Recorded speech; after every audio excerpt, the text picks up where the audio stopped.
Happy Mother's Day sa lahat ng mga mami, sa lahat ng mga nanay, sa lahat ng mga ina, sa mga planong maging nanay, sa mga mukhang nanay. Happy Mother's Day maging mga kapatid sa online na sa bawat mga ina ng tahanan. Papuri sa Diyos. Hallelujah. Praise God, praise God. Salamat sa Lord sa patuloy na pagsama at pag-iingat sa ating pong mga buhay. Praise God. At ang sabi po ng Proverbs chapter 1 verse 8, "Listen my son." Hello. "Listen my daughter." Yan. Para kasama ang kasi ang nakalagay marami po mga talata ang sinasabi my son lang eh. "Listen my children to your father's instruction and do not forsake your mother's teaching." Yan. Huwag daw baliwalain. Huwag iwalang bahala yung mga pagtuturo ng ating pong mga nanay. Hello. Amin po ba? Palakpakan naman natin mga mother. Praise God. Papuri sa Diyos. Proverbs chapter 6 verse 20, sabi niya, my son, again sabi niya, "Keep your father's command and do not forsake your mother's teaching." Yan po ay laging paalala ng banal na kasulatan. Again, in Proverbs 23 verse 25 ang sabi, "May your father and mother rejoice. May she who gave you birth be joyful." Mga anak, natutuwa kaya si Mami? Natutuwa kaya ang ating po mga nanay sa atin? Hello? Tumahimik ang mga anak. Nanay na nga lang ang tanungin ko. Nanay, nakakatawa pa ba yung anak mo? Praise God, praise God. Yes. Ang nanay, yun ang lagi. Yung anak, hindi niya masabi. Kasi alam niya eh. Yung kalagayan po ng anak ay alam niya yung kanyang mga pinagagagawa. Hindi na nakakatuwa ang pinagagagawa niya, pero si nanay ay natutuwa pa rin. Kasi hindi siya nakabase sa iyong ginagawa. Kaya umayos-ayos ka na, ha? Hello? Mga anak. Mga anak. Umayos-ayos ka, ha? Bago ka iayos ng Lord. Umayos-ayos na po tayo. Praise the Lord. At papuri sa Diyos sa buhay po ng mga nanay, maging yung aking mother. To God be the glory. Salamat sa Diyos sa iyong buhay. At salamat sa Diyos sa buhay ng bawat mga ina. Binabati ko po kayo. Kayo ay mga magigiting na mga lingkod ng Diyos para sa inyong mga pamilya, sa inyong tahanan. Praise the Lord. Praise the Lord. At nais ko po basahin ang talata natin pong pag-uusapan sa araw pong ito. In Matthew chapter 15, verse 21 hanggang 28 ay masusumpungan po natin yung talata natin pong pag-uusapan. Ito po yung ating pag-aaralan ngayon at I do believe na makaka-relate ka sa usapin na ito. Hello. Amen po ba? Are you ready? Are you ready na ba? Baka pwede na nating basahin. Okay. Leaving that place, Jesus withdrew to that region of Tyre and Sidon. A Canaanite woman from that vicinity came to him crying out, "Lord, Son of David, have mercy on me. My daughter is suffering terribly from demon possession." Jesus did not answer a word. So his disciples came to him and urged him, "Send her away, for she keeps crying out after us." He answered, "I was sent only to the lost sheep of Israel."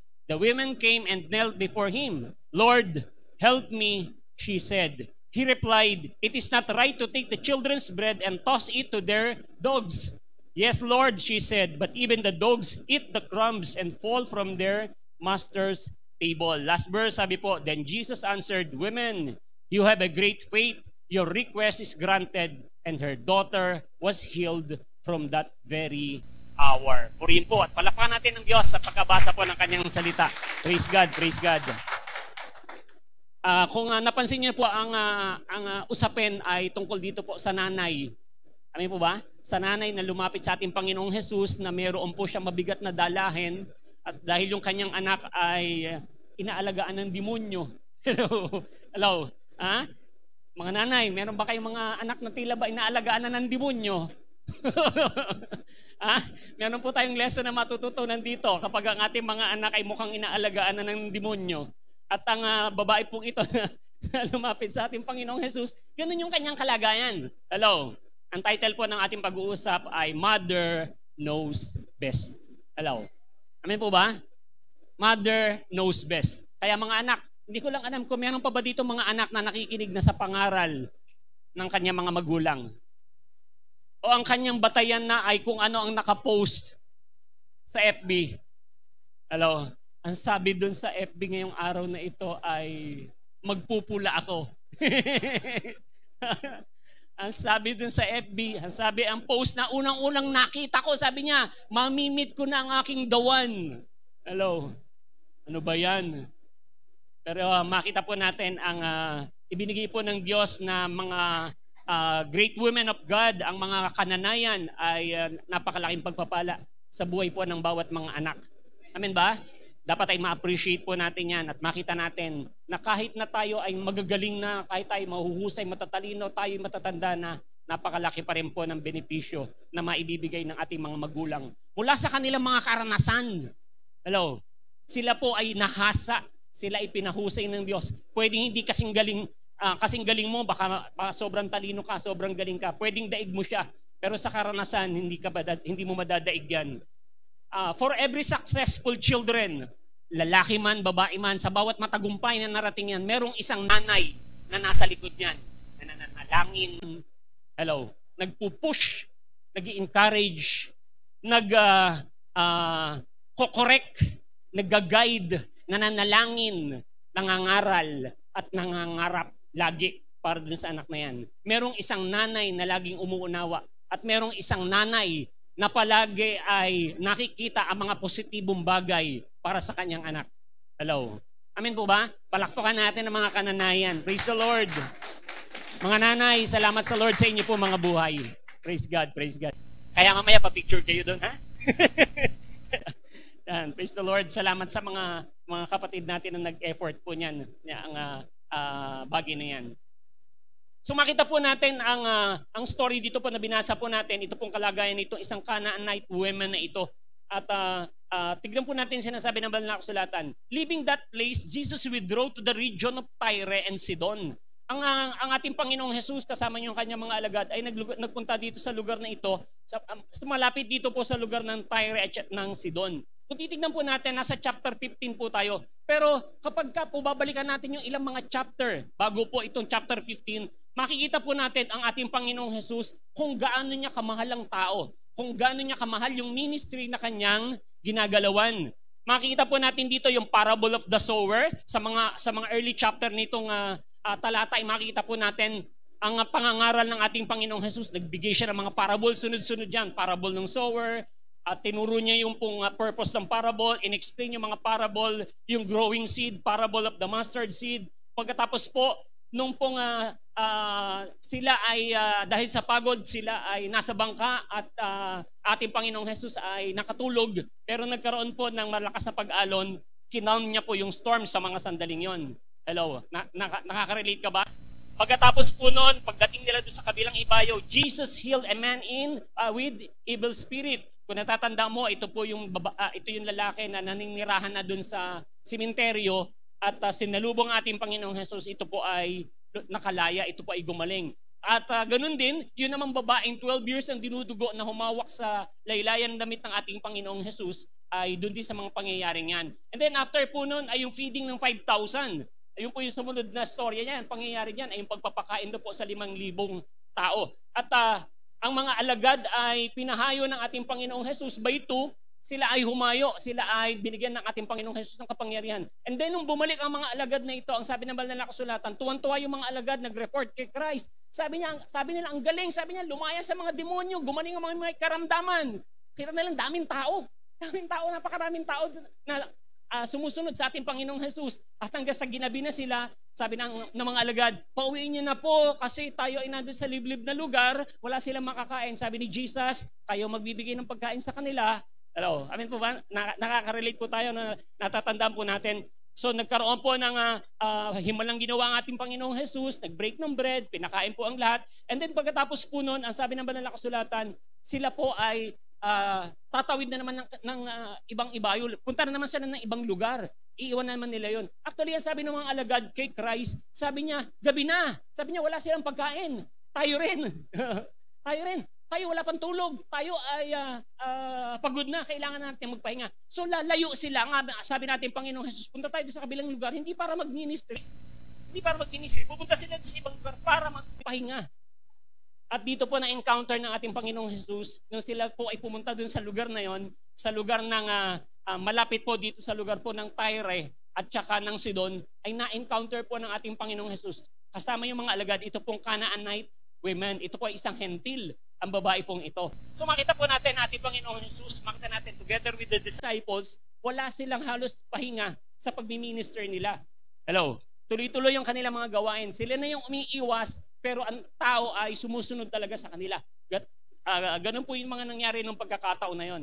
So makita po natin, ang ating Panginoong Jesus nagpunta rito, namit yung babae na yon, hindi para gumawa ng himala, hindi para magpagaling, hindi para mag-minister dun sa babaeng yan. Nagpunta ang ating Panginoong Jesus para siya at ang mga alagad ay magpahinga sapagkat wala silang tulog, wala silang pahinga. Yun po yung kanilang kalagayan dun sa pagkakataon na yon. Pero sa kabila ng mga bagay na yon, na ganun po yung naging sitwasyon, nakita po natin, dahil po dito sa puso ng inang ito, dahil dito sa pananalig ng ng ina na ito, dahil dun sa pag-asang meron itong nanay na ito, yung kanyang pinakamimiti ay kanyang natanggap.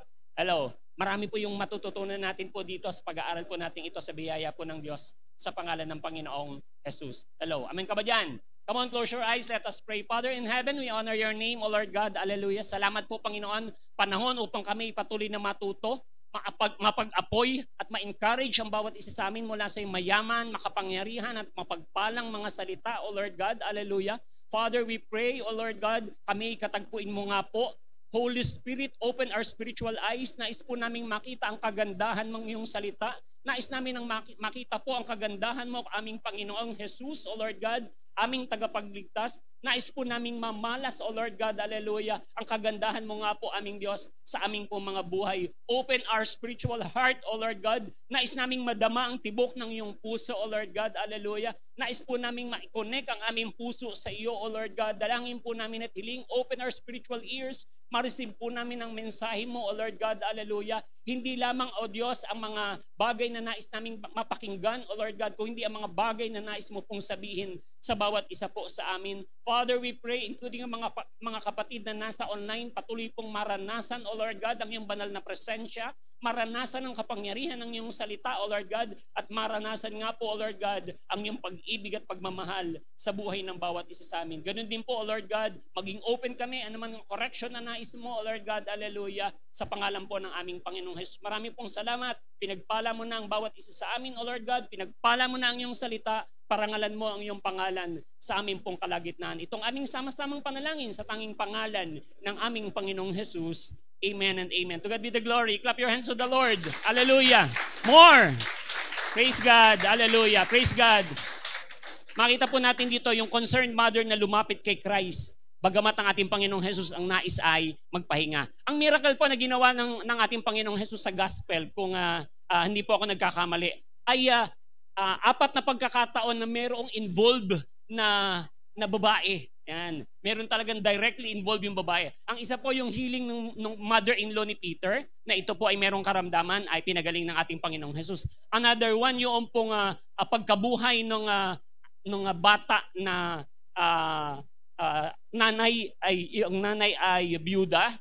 Another one ay yung pagpapagaling na babae dun sa paglalakad ng ating Panginoong Jesus na hinawakan yung laylayan ng kanyang damit, yung pong 12 years ng nagdinudugo. At ito pong pag-uusapan po natin sa pagkakataong ito. Yan. Tignan po natin, ito pong mga obstacles. Meron po mga hadlang meron mga barrier na kailangan lampasan itong nanay para yung kanyang minimiti, yung kanyang pinakagustong marating at maranasan ay maranasan niya. Tignan po natin, ano ba itong mga obstacles na ito? Ano ba mga barrier ang kanyang sinuong? There were many obstacles in her way para siya po ay masagot doon sa kanyang kahilingan, doon sa kanyang ninanais na yon. Sa kabila ng madaming mga obstacles na yan, nag-overcome po itong babaeng ito, itong nanay na ito. How? Paano nangyari yun? Tignan po natin. To begin with, ang una po ay her nationality. Ang sabi ko nga po kanina, ito ay Gentile. Ito po ay Greek. Ito po ay hindi Jew. At alam naman po natin yung usapin na yan. Yung kanya pong pagiging Gentile, siya po ay hindi po kasama. Yan. Hindi siya talaga welcome sa mga Jew. Yan po yung talagang kultura ng kanilang tinatayuan. Another one na makita po natin dyan, she was a woman. At dun sa society ng mga panahon na yun, dominated by men. Makita natin mga pangalan, including ang mga anak, hindi po ba? Hindi sinasabing children. Hindi sinasabing daughter, lagi son. Yun ang makikita natin palagi. At makita natin kapag sabi, ang pinakain ay 5,000 kalalakihan. Ang mga ganun lamang. Ang sinasabing mga pangalan, makita natin, halos puro mga kalalakihan. Mabibilang lang sa daliri ang mga kababaihan. Yan. Another one ay, yung pong mga, susunod? Jesus gave her no reply. Ang ating Panginoong Jesus, nung siya ay nakalapit na, okay, nilampasan na niya na yung kanyang pagiging hentil, nilampasan niya na yung kanyang pagiging babae, nakalapit na siya sa ating Panginoong Jesus. Yet, sad to say, ang ating Panginoong Jesus ay walang sagot nung siya po ay lumapit or magsalita dito sa ating Panginoong Jesus. Tignan po natin sinasabi ng talata, no? Ang sabi po ng verse 22, a Canaanite woman from that vicinity came to him crying out, Lord, Son of David, have mercy on me. My daughter is suffering terribly from demon possession. Verse 23, ang sabi po naman ng kasulatan, Jesus did not answer a word. Hello? Ano yung sabi niya? Panginoong Jesus, anak ni David. Sabi niya, tulungan mo ako. Yung anak ko ay sobra ng pinahihirapan ng demonyo. Walang sagot si Christ. Hello? Hindi nag-reply. Hello? Parang siya lang. Kahit anong tanong mo, kahit anong chat mo, kahit anong sabihin mo, hindi nag-reply. At yun ang naranasan po nitong nanay na ito. Hindi po sumagot ang ating Panginoong Jesus. Para bang hindi siya feel ni Christ. Hello? Para bang hindi siya type ni Christ. Naranasan mo na ba yan? Mga nanay, naranasan niyo na ba yan? Meron kayong kailangan na kailangan talaga. At paglapit nyo dun sa ibinoto nyo, hindi man lang tumugon. Hello? Nung nangangampanya ka, lahat ipinangako mo nung nakaupo ka na. Sabi nung isang post, sa 12 ng Mayo, boboto tayo. Tandaan, hindi bobo tayo. Boboto tayo. Amen ba? Hindi bobo tayo, kundi boboto tayo. Kasi maraming botante daw. Yun, alam mo na, bobo. Nabigyan ng 300, ibinoto na. Sana all mabigyan. Pero wag iboto. Amen po ba? Hindi natin mapipigil yung mga yan na magbigay at gumawa ng mga pandaraya. Pero mapipigil natin yung ating mga desisyon at mga pagboto na iboto ang mga maling kandidato. Hello? Uy, meron na akong mga list. Yung gusto ng ano. Okay, tuloy po natin. What else? Nasaan na ba tayo? Next, the disciples want to send her away. Nung ang ating Panginoong Jesus ay hindi sumagot, itong mga disciples, sabi niya, pauwiin na yan. Yun ang sagot ng mga disciples, pauwiin na yan. Iyak ng iyak, ang ingay. Pauwiin na yan. Hello? Nakaka-relate kayo? Ganyan naman talaga yung mga nanay, maingay. Pauwiin na yan. Sabi ng mga disciples, ganyan talaga mga nanay. Maingay talaga yung mga yan. Gusto sabihin ni Mamo, hindi. Sa bahay natin, iba. Sa bahay namin, iba. Ako yung maingay eh.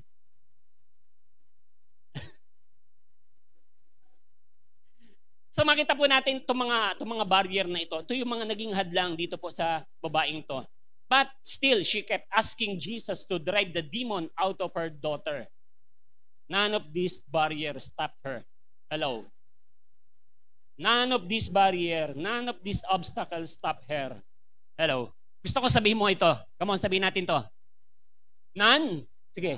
Sige, kakayanin mo yan. Kakayanin mo yan. Makakarating ka dyan. Okay. Basa.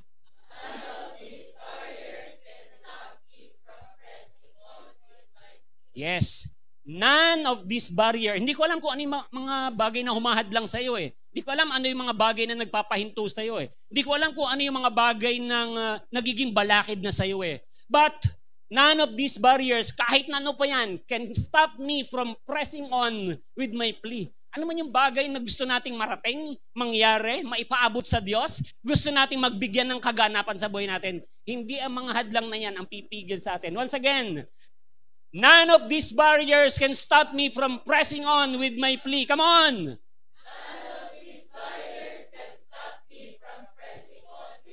Hallelujah. Amen. Amen po ba? Walang anumang hadlang ng kaaway ang pipigil sa atin sa mga bagay na yan. Listen, ang kalagayan nitong babaeng ito, ang kanyang pag-asa, ang kanyang tinitignan si Christ. Ang nakakagulat, paglapit niya kay Christ.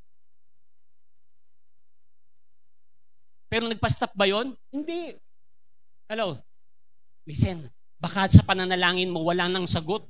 Hindi ko maramdaman na nakakarating sa langit yung prayer ko. Hindi ko maramdaman sumasagot ba ang Diyos o baka hindi man lang ako pinakikinggan ng Diyos. Hindi bale, sige tuloy lang. Pray pa din. Pray pa din. Pray pa din. Pray pa din. At yun yung bagay na ginawa nitong babae. Ito yung bagay na ginawa ng nanay. Hindi siya tumigil. Hindi siya tumigil. Hindi siya napahinto ng pagtahimik ng ating Panginoong Jesus. Hindi siya napatigil. Hindi siya na-discourage. Hindi siya nawalan ng pag-asa. Kahit na wala na siyang narinig na tinig. Wala siyang narinig na tugon sa paglapit niya sa ating Panginoon. Nakita po natin, ito yung barrier ng mother na yan. Ito yung kinaharap niyang obstacle. Ito yung kinaharap niya mahirap na bagay. Tingnan po natin, ano ang panalangin ng nanay?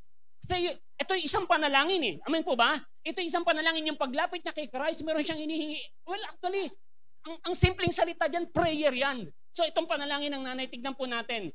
Naging matagumpay yung panalangin ng nanay. Amen po ba? Nabigyan ng kaganapan. Tingnan po natin, prayer to be successful. Ano yung dapat? Number 1, must come to Jesus. Walang ibang pupuntahan yung disciple, yung nanay. Itong 12 disciples, saan sila galing? Pagpapagaling, pagpapalayas ng demonyo, paggawa ng mga himala. Pero hindi sila ang pinuntahan nitong women, nitong nanay na ito. Hello? Alam nung nanay, sino pupuntahan niya? Walang iba kundi si Christ. Kay Christ siya pupunta. Nandun yung 12 disciples, ay pwede na, si Justin, naglilihas, ay hindi, pwede na si Justin. Hindi, itong nanay na ito, hindi. Alam niya kung sino yung best na pupuntahan niya. Walang iba kundi si Christ. Ang nilapitan niya ang ating Panginoong Jesus. Hello, gusto mo ng isang katagumpayan sa iyong panalangin, dapat alam mo kanino ka papunta. You must come to Jesus. At ang nanay ito, ang galing. Sa kabila nung meron 12 nandun na pwede niyang pagpilian, ang pinuntahan niya ang the best. Walang iba kundi ang ating Panginoong Jesus. Hello? Amen po ba? Sabi ng verse 22, a Canaanite woman from that vicinity came to him. Lumapit siya, ang pinuntahan niya, walang iba kung hindi ang ating Panginoong Jesus. Hello? Pero tumahimik lang si Christ. Alam mo, sabi ng verse, susunod na verse 25, sabi, the women came and knelt before. Hello? Tingnan po natin ang sabi dito sa verse 25. The women came and knelt before him. Lord, help me, she said. Ano yung sabi naman ng Kasulatan? Ang sabi po naman ng Kasulatan sa verse 22, itong Canaanite woman lumapit kay Christ at sinabi niya yung kanyang panalangin, sinabi niya yung kanyang daing. Pero pagdating ng verse 25, ang sabi naman ng Kasulatan, itong babaeng ito ay lumapit pa. Malapit na, lumapit pa. Hello? Pas, ang lapit ko na nga kay Christ eh. Then, kung malapit ka na pala sa ating Panginoong Jesus, make it more closer. Hello, mas lumapit ka pa. Mas more nearer. Mas dumikit ka pa. Kasi baka naman ang gusto ni Christ, hindi lang malapit ka. Baka ang gusto ni Christ, maakbayan ka para maibulong sa iyo yung kasagutan nung hinihingi mo. Baka para sa kanya, medyo malayo pa yan, may distansya pa. Ang lapit ko na sa Lord, lumapit ka pa. Sige, walang talo sa lumalapit kay Christ. Amen po ba?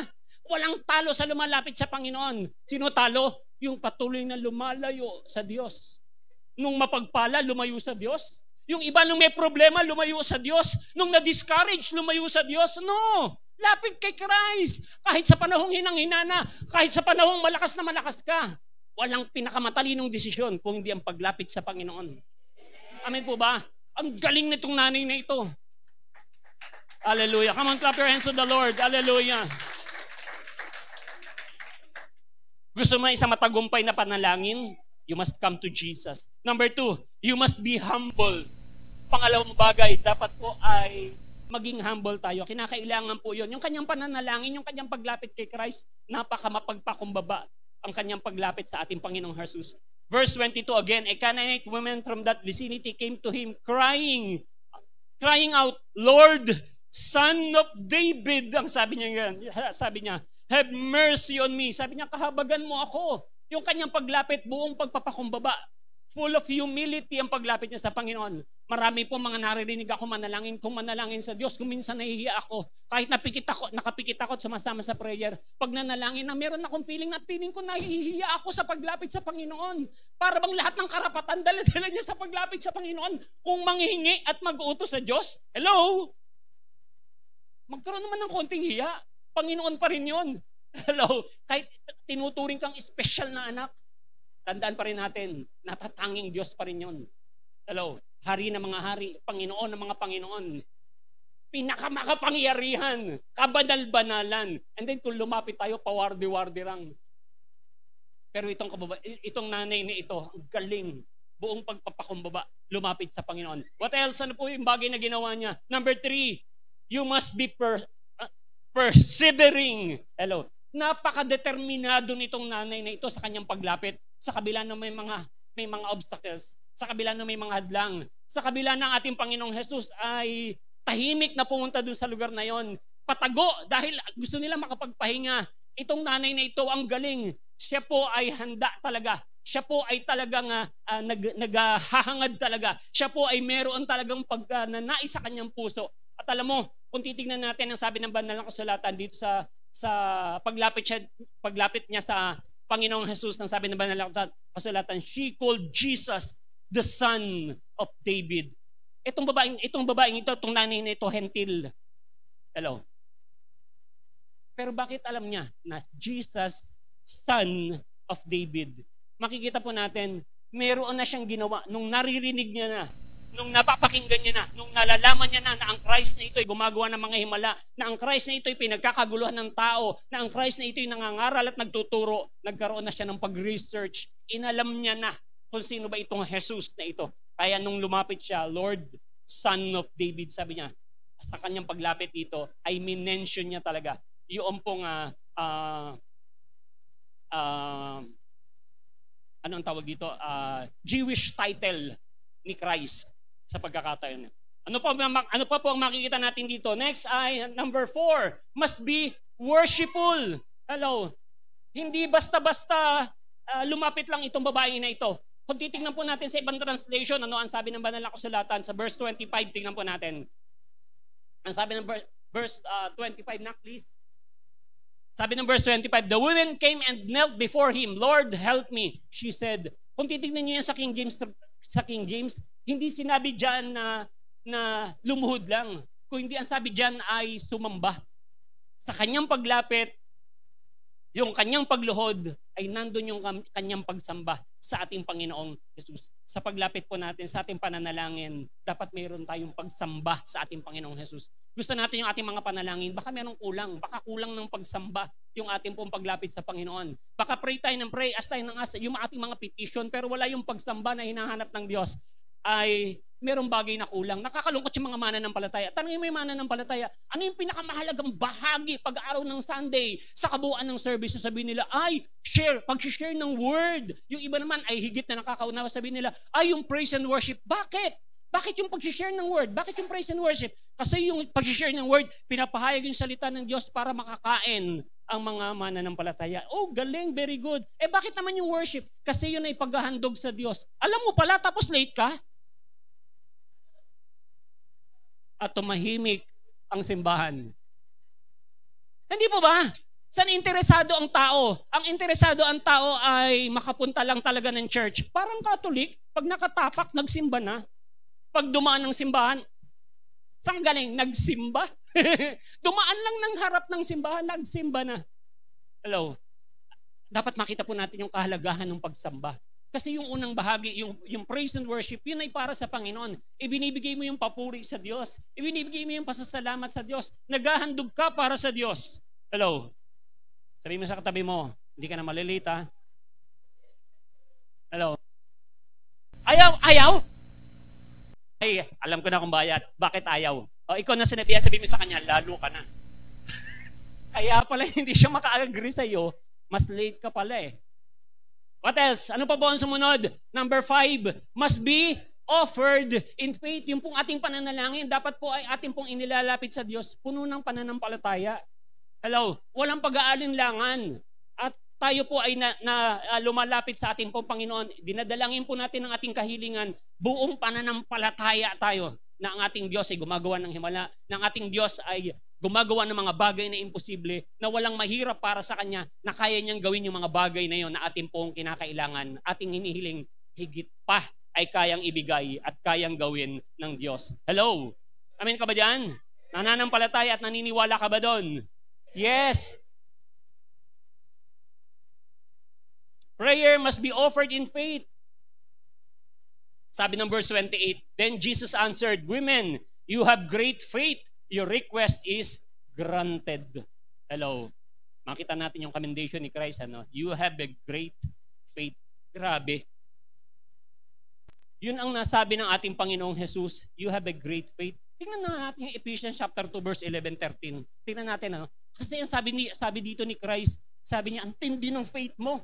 Tingnan natin sa 11 verse 13 ng book of Ephesians chapter 2. Therefore, sulat po ni Paul dito sa mga taga-Ephesians, therefore, remember that formerly, you who are Gentiles. Gentile ba yung babae? Gentile ba yung women na yun? Sabi niya, therefore, remember that formerly, you are Gentiles by birth, called uncircumcised by those who call themselves the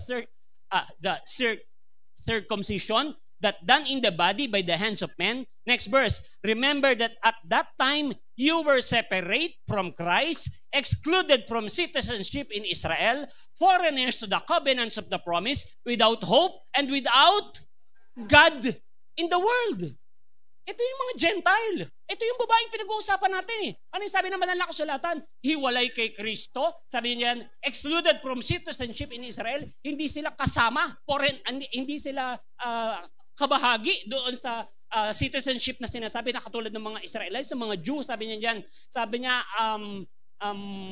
at maging doon sa covenant, doon sa kasunduan ng Diyos at saka ni Abraham. Sabi niya yan. And sa pangako, hindi kasama ang mga Gentile na yan. Tapos sabi niya dyan, walang pag-asa at saka walang pero itong Canaanite women na ito, itong Gentile na sinasabi na ito na walang Diyos, ang sabi ni Jesus, great faith. Hello? Great faith. Yun ang nakita ng ating Panginoong Jesus. Hello. Kung ikaw may pag-aalinlangan pa, kung ikaw mayroon pang pagdududa sa ating Panginoong Jesus, alisin na natin ang lahat ng yan. Tayo ay manalig at manampalataya. Walang mahirap kay Christ. Amen ba? Walang mahirap kay Christ. Sometimes, a few days ago ay nag-uusap kami ng ilang mga warriors natin. At doon sa pag-uusap namin, sometimes ang nagiging problema ng maraming mananampalataya, hindi na talaga hinihingi. Hindi na hinihingi yung mga bagay na kailangan niya. Parang sa kanya ay matik na ipoprovide ng Diyos. Ibibigay ng Diyos. Ay gagawin ng Diyos. Yung protection sa pang-araw-araw, please. Ipanalangin natin yan. Hingin natin yung protection ng Diyos. Ano naman di ba pangako ng Diyos yan? Yes, hingin mo pa rin sa iyo at sa mga mahal mo sa buhay. And then pasalamatan ng Lord. Hello? Why? Sa panahon natin ito, hindi ko alam kung updated tayo sa balita. Grabe yung mga aksidenteng nangyayari. Nasa loob ng bus, namatay pa rin. Imagine. Minsan nagwo-worry ako, ay nakamotorsiklo. Kasi walang proteksyon. Pero kahit nasa kotse, na-aksidente pa rin, patay. Nasa loob ng bus, na-aksidente pa rin, patay. Nasa loob ng van, na-aksidente pa rin, patay. Tumatawid sa kalsada, na-aksidente, patay. Naglalakad sa bangketa, na-aksidente, patay. Walang lugar na safe. Hello, ito pa isang nakakagulat. Nasa loob ng bahay, pinapasok para patayin. Hello, late lang merong pinatay na magkakasama sa trabaho. 7 against 1. Isa lang. Ay, panatag tayong matutulog. Ang dami natin. 7. Hello, 7 maskulado. Tinodas ng isang tao lang ng kanilang amo. I tell you, nakakagulat na yung nangyayari. Tama yung sabi ni Pablo. In the last days, sabi niya nakakatakot na yung last days. Nakakagulat na yung last days. Hello. Hindi dapat nagpapabaya. Hello. Believers, keep on praying. Manalangin ka. Manalangin tayo. Magpanalanginan tayo. Pray. Makita natin yung power tsaka yung effectivity ng prayer. Kinukobera ng ating mga panalangin, hindi lamang tayo, including our loved ones, our relatives, ang kabuuan ng church, ang body of Christ. Hello, including ang ating pong mga lugar, yung lugar na ating tinitirahan, hindi yung pamilya mo lang, pati yung bahay mo, pati yung kapitbahay mo. Kasi the moment na yung kapitbahay mo ay hindi naging maganda yung kalagayan, nasunog yung bahay niya, masusunog yung bahay mo. Pas hindi may proteksyon, okay, sabihin natin hindi nasunog, nausukan ka. Ibig sabihin, na-perwisyo ka pa rin. Meron pa rin, damay ka pa rin. Pag-pray mo yung kapitbahay mo, sama ng ugali, ipag-pray mo. Hello, prayer lang ang katapat niyan. Grabe. Hallelujah. Pray. Katulad po ng kalagayan ng babae. Ito po yung nakita niya, season of affliction, give opportunity for prayer. Amen po ba? Sa mga panahon nakikita natin, mabigat na yung nangyayari. Pangit na yun ang nangyayari, yung kalagayan natin. Ito'y panahon ng pananalangin. Hello, amen po ba? Sa panahon, sa mga bagay na parang hindi pumapabor sa iyo sa trabaho, hindi pumapabor sa iyo sa paaralan, hindi pumapabor sa iyo mga nangyayari. Sa paligid, hindi pumapabor sa iyo. Ito'y panahon para manalangin. Hello, hindi panahon para magalit. Traffic na naman. Lahat ng kalsada, sira. DPWH kasi yung traffic ay doon. Kasi yung ganito, kasi gano'n. No, pray na lang. Pray na lang. Panalangin na lang natin. Mamu, madalas ako nire-rebuke yan eh. Ang traffic. Sigurado ako merong ando doon sa kanto, kaya ganyan. Tingnan po natin itong mother's attribute. Meron pong katangian itong nanay na magdadala po sa atin upang makita po natin ang tatlong bagay na ito. Number 1, mother's love. Grabe yung pagmamahal ni nanay. Hello. Ayan po ba? Mga anak, grabe yung pagmamahal ni nanay. Every time na titingin ka sa salamin, hindi mo mapaniwalaan yung sinasabi ni nanay, pero sabi ni nanay, ang pogi mo na. Pero pag tinignan mo sa salamin, hinahanap mo yung pogi. Bakit? Ganun sabi ni nanay ko, pogi ko. Pero pag tumitingin ako sa salamin, wala akong makikita ang pogi. Hello? Amen ba? Ito yung katotohanan. The truth will set you free. Mahal ka kasi niyan. Amen po ba? Mahal ka kasi niyan. Kaya kahit paano ka tignan, guwapo ka. Hello? Maging sa Diyos di ba? Dahil mahal ka ng Lord, kahit paano ka tignan ng Diyos, ang tingin sa iyo ng Diyos, ikaw ay maganda. Di ba? Kaakit-akit. Mahal tayo kasi ng Diyos. Mahal tayo ng ating mga magulang. Mother's love believes in the love of Christ. Ito yung isang magandang makita po natin dito po doon sa nanay na ito eh. Alam mo, bagamat siya hindi na nagsalita ang ating Panginoong Jesus at mamaya makita natin ni-reject pa siya. Ni-reject pa siya diyan ng ni Christ ay hindi pa rin natinag yung nanay na ito. Dahil doon sa pagmamahal niya, doon sa anak niya, meron siyang gustong makamtan, masagot yung kanyang panalangin. At the same time, nadaman niya yung klase ng love ni Christ. Na hindi ito eh. Hindi ito tatanggi. Hindi ito magwawalang kibo na lang. Kasi nadaman niya na merong pagmamahal ang ating Panginoong Jesus. Ito pong nanay na ito, na-encounter niya yung love ni Jesus. She believes in the love of Christ. Nagkaroon siya ng isang bagong idea ng pag-ibig ng Diyos sa pagkakataon na yun, na nag-push sa kanya, doon sa kanyang pagmamahal naman sa kanyang anak na hindi siya magpapapigil.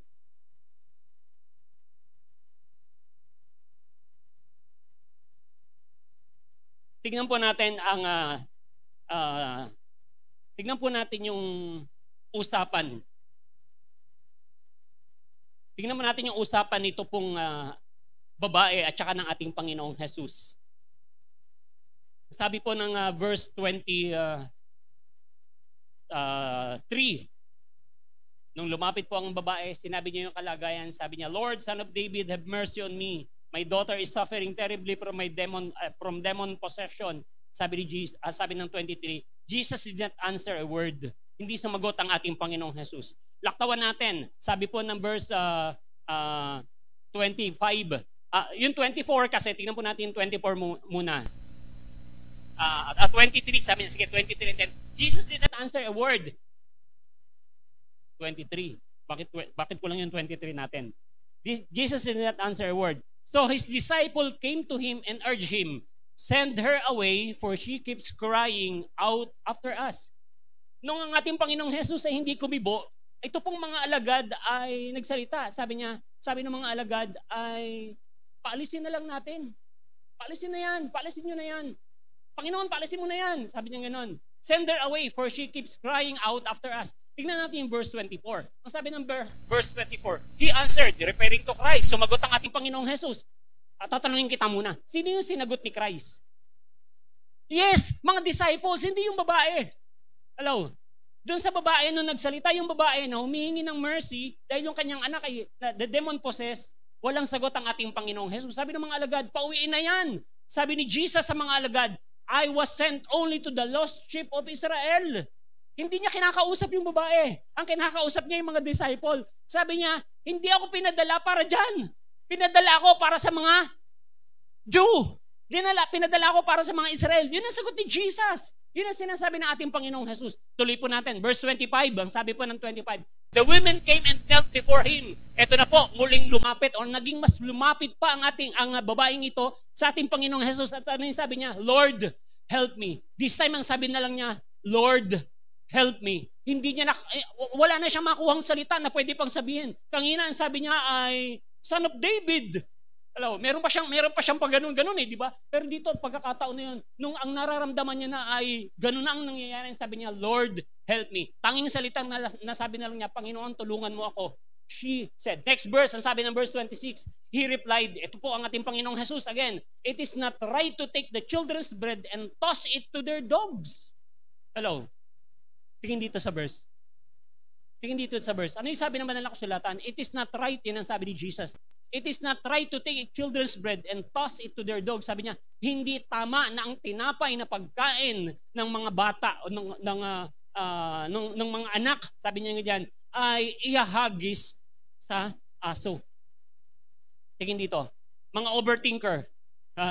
Mga negative thinker. Grabe naman manlait. Dog agad? Di ba? Yan ang makikita mo. Yan ang kapag ikaw ay negatibo, kapag ikaw ay emotionally sensitive, ang dating sa'yo agad ay mapanlait. Grabe. Hello. Mapanlait. Judger. Yun ang magiging dating, yun ang makikita mo diyan sa mga talata na yan. Pero iba yung babae, hindi niya pinatulan. Hindi yun ang nakita nitong babae. Hindi po yun ang nakita niyang babae ay nakita ng babae na sinasabi sa kanya ng ating pong Panginoong Jesus. Hello. Figurative language yung ginamit ng ating Panginoong Jesus. At itong bagay na ito ay, sabi ko nga kanina, itong babaeng ito hindi lang basta lumapit lang kay Christ. Meron siyang pagre-research kung bakit alam niya kung ano yung sinasabi ni Christ. Naintindihan ng babaeng ito yung figurative speech na ginamit ni Christ na sinabi ni Jesus, it is not right to take the children's bread and toss it to their dog. Hindi ito basta simpleng ganung salita lang na ang gusto sabihin sa kanya ay nilalait siya at hindi siya pwede, hindi siya karapat-dapat doon sa bagay niya. Meron ba tayo dyan nung susunod? Ang children po, na ito ay nagre-represent dito po sa mga disciples at saka sa mga Israelites. Yun po yung sinasabi dito ng ating Panginoong Jesus. His disciples and the Jew. Yan. The dogs are the Gentiles. But the bread, ito yung ministry na ginagawa ng ating Panginoong Jesus. Ito yung gusto sabihin ng ating Panginoong Jesus. Na naintindihan ito nitong Canaanite women na ito.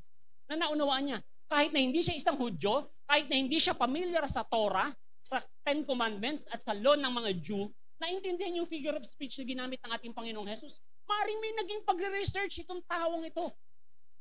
Inalam niya sino ba itong Christ na ito. Itong Christ na ito maraming parabol. Kung magturo ito, parabol. Hindi nito sinasabi talaga ng derechahan. Ang ginagamit niya ay mga parabol.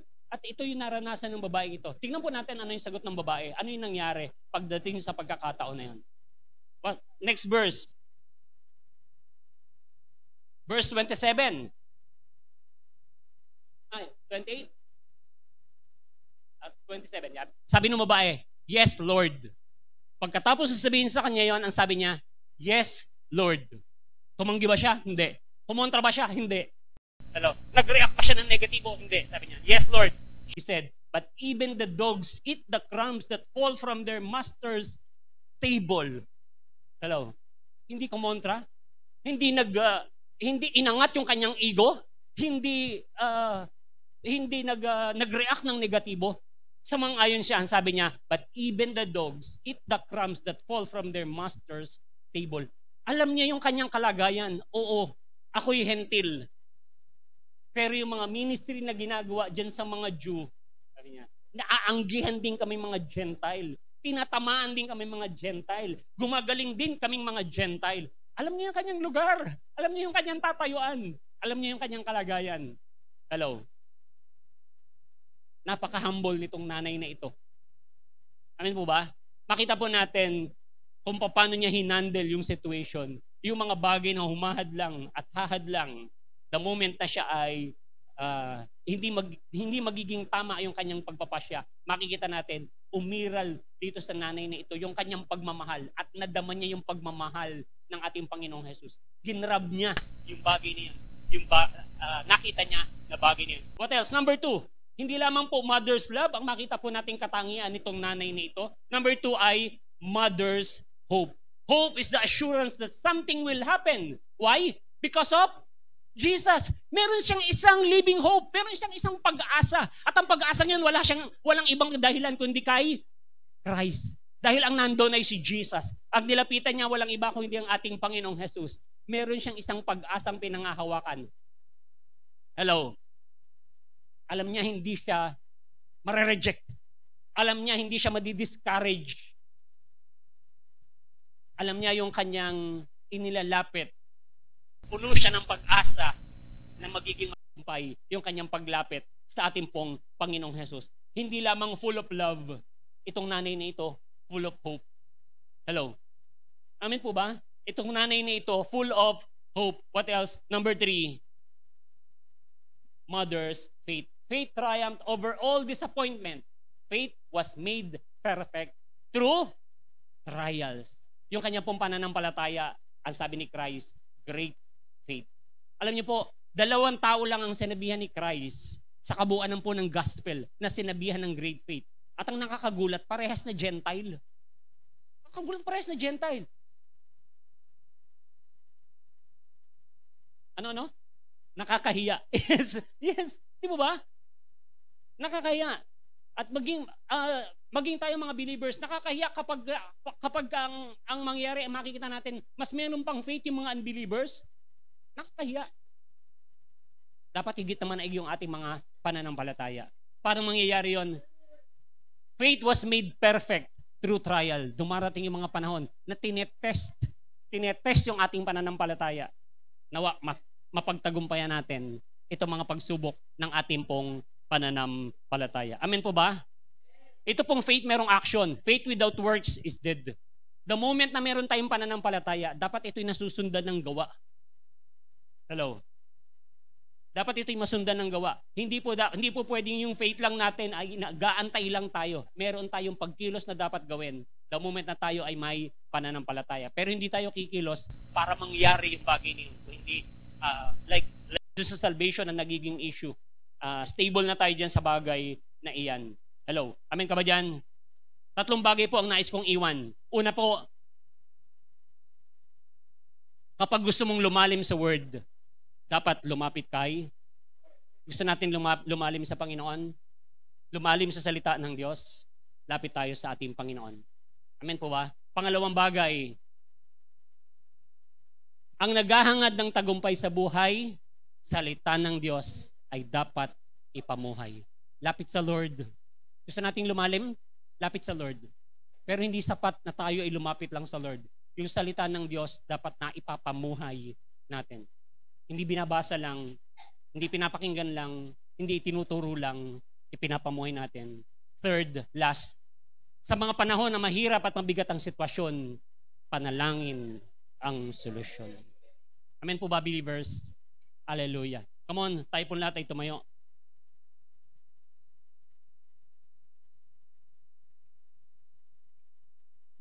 Nag-series break po tayo nitong week na ito.